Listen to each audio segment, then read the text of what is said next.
Le 19 octobre, il est revenu à Marseille. Voilà, je ne sais pas s'il faut prendre cette tentative marseillaise au pied de la lettre. En tout cas, sachez que le cheval est vraiment superbe. Et moi, comme ça, en regardant un physique en sortant sur la piste, eh bien, j'ai vraiment eu le sentiment que celui-ci était vraiment très au point. Attention à lui, sa cote baisse de 5 points. Alors ça c'est le positif en ce qui concerne l'As Fergan. Ouais, ça, c'est un cheval qui a gagné en 33 de valeur.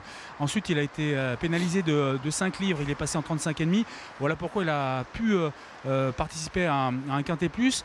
Seul petit bémol, il n'a couru qu'à une seule reprise sur la PSF de Villez et ça ne s'est pas très bien passé. Oui, c'est peut-être effectivement quelque chose qu'on doit. Mais c'était le 7 août dans la fameuse course du quintet que j'évoquais. Bon, avec des chevaux quand même. C'était peut-être un peu trop fort pour lui. J'ai l'impression. Voilà. J'ai l'impression. Là, cette fois-ci, c'est un réclamé. Voilà, on a des chevaux comme chez Laurent qui participaient à l'arrivée, que vous connaissez bien. Bon, ce sont quand même des chevaux qui sont largement au-dessus de cela. Donc, moi, je lui maintiens ma confiance parce que je l'ai vraiment trouvé superbe. On va essayer de faire aussi bien que tout à l'heure avec Chalneta, voir si on peut repérer encore des chevaux en sortant sur la piste comme ça. En plus que dans ces courses à réclamer, c'est peut-être un petit peu moins dur. En tout cas, voilà, il reste 3-4 concurrents à placer, dont le numéro 9, Dream, qui va se placer à son tour, avec Sébastien Castelier, un jockey d'expérience dans le Grand Ouest, un Kazakh de Gondico, avec une proposition de cote de 40 contre 1, pratiquement. C'est un cheval un petit peu abandonné. Là, vous apercevez une Kazakh, celle du numéro 6, Karazaïd. Karazaïd, c'est Julien Guillochon.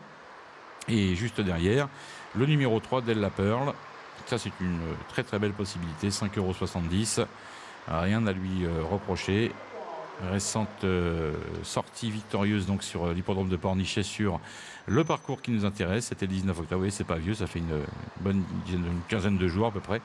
Le cheval est resté bien depuis cette sortie et a gagné avec une telle autorité qu'on se doit de le retenir parmi les bonnes chances. C'est la course maintenant.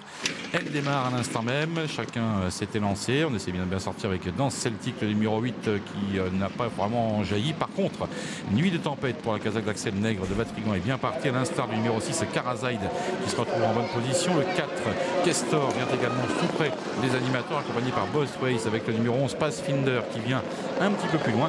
On aborde déjà le virage à bonne allure sous l'impulsion de ces candidats, chacun essayant de prendre évidemment une place enviable avant d'aborder la ligne d'en face. La ligne d'en face, c'est bientôt, avec le tandem en tête, Pathfinder accompagné par Nuit de tempête qui galope pour l'instant côté corde. Tous les deux sont bien placés, à l'instar d'ailleurs du numéro juste derrière du numéro 6 qui est Karazaïd, qui galope en troisième position, puis le numéro 3 Della Pearl qui vient un petit peu plus loin, accompagné encore par la Kazakh du numéro 4 Kestor, celui-ci restant pour l'instant côté corde. Il y a du rythme dans cette compétition, pas mal de rythme même pour le moment, avec les positions qui sont fort bien établies. Le numéro 2 Bosways qui a pris maintenant résolument le commandement, la Kazakh d'Axel Nègre de Vatrigan, Nuit de tempête, est toujours en excellente position, plutôt côté corde. Derrière le numéro 10 Everett a gagné du terrain et s'est rapproché à son tour. Le 6 est toujours bien placé à l'extérieur avec Karazaïd qui vient maintenant en épaisseur, en troisième épaisseur, pas moins, vers l'extérieur. Fergan, le numéro 1, tente également un beau rapproché, mais complètement en dehors. Ça n'est pas facile, il vient maintenant presque à la hauteur de Miss Betsy.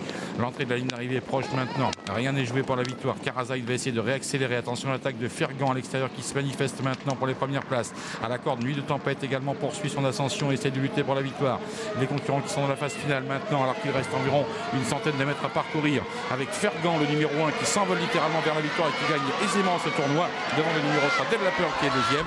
La troisième place est plus serrée avec la Kazakh numéro 10, il me semble, côté corde, qui est venu se l'octroyer tout à la fin. Ouais, on va faire le point tout de suite pour cette troisième place et même pour la quatrième place. En tous les cas, victoire de Fergan pour l'entraînement de William Walton. Il y avait 9 € la deuxième place pour le numéro 3 Della Pearl. La troisième place s'est fait, semble-t-il, pour le numéro 10. Il s'agit de Everett. Et on a ensuite le numéro 4, Kestor, qui prend la quatrième place. As 3, 10 et 4 arrivées chiffrées de ce troisième rendez-vous. Et déjà, Jeff, un doublé pour William Walton. Cette fois-ci, c'est avec Alexandre Roussel et avec Fergan qui ouvre ici son palmarès, poulain de 3 ans, qui le fait bien. Je vous l'avais dit, il était très beau, de loin le plus beau de ce lot. Il avait rencontré des lots huppés aussi parfois, et j'avais le sentiment, en le voyant sortir, qu'il était prêt à réaliser une grande performance, raison pour laquelle je me suis permis d'insister dessus. Et le cheval ne nous a pas fait mentir, puisque vous l'avez constaté, même s'il est loin en face, eh bien il va se rapprocher vivement dans le tournant final, attaquer le leader et se rendre maître de la situation sans vraiment avoir à forcer son talent. Regardons ensemble donc ici ce qui se passe dans le tournant au moment où Bosways, le numéro 2, va bientôt être attaqué par les chevaux qui sont derrière, Karazai notamment, le numéro 3 Del La Pearl qui progresse à son tour, le Kazakh de Rona, et puis le futur vainqueur qui est ici, plutôt là, voilà. Changement de plan, autant pour moi, il vient tout en dehors. Et regardez la position d'Alexandre Roussel, elle trahit beaucoup de ressources. Il s'est même permis le luxe de venir à 5 ou 6 épaisseurs en dehors, c'est vous dire s'il avait de la marge pour aller glaner ce petit réclamé qu'il va emmener dans son escarcelle, donc sans souci. Un cheval et les autres, et derrière, eh bien, la lutte pour les places est vive. On peut noter la bonne fin de course à la corde d'Everett, qui s'est pas mal défendu jusqu'au passage du disque. Une deuxième victoire pour Fergan en 13 sorties publiques pour l'entraînement de William Walton donc, et la monte d'Alexandre Roussel. La 5e place ce sera pour le numéro 15 Miss Betsy. Voilà donc en ce qui concerne ce 3e rendez-vous. La 4e